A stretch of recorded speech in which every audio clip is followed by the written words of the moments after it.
Welcome to EduSmart. Today we are looking at 3 education trends that connect directly to student life: financial literacy becoming a formal school subject, the mathematics of compound growth, and the responsible use of artificial intelligence.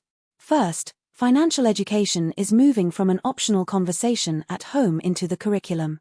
A 2026 review reports that 30 U.S. states now require a standalone personal finance course for high school graduation, up from 17 in 2022. The reason is practical. Students are entering a world of digital payments, buy now pay later offers, online investing and sophisticated scams before they have learned how interest, credit, or risk work. A useful starting framework is simple: make a budget that separates needs from wants, build a small emergency buffer, understand the total cost of borrowing, and protect your personal information. A credit score is not a measure of your worth, it is a record used by lenders to estimate repayment risk. Paying on time, keeping balances manageable and checking reports for errors can make future borrowing less expensive. The wider lesson is that money skills are learnable, and education can prevent costly mistakes before they become habits. The second lesson is compound interest, the idea that returns can themselves begin earning returns. Imagine investing £100 at an average 7% a year, before fees, tax, and inflation. The balance is not guaranteed, because markets rise and fall, but the mathematics shows why time matters. The rule of 72 gives a quick estimate of doubling time: divide 72 by the annual rate. At 6%, money may double in about 12 years, at 8%, about 9. Small regular contributions can therefore be powerful, especially when started early. But compound growth works in reverse too: high-interest debt can compound against you.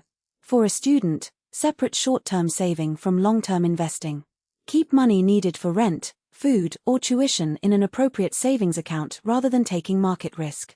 For long-term goals, learn about diversification, fees, and inflation, and avoid putting everything into one fashionable asset. The aim is not to predict the next winning investment. It is to give time, consistency, and sensible risk a chance to work.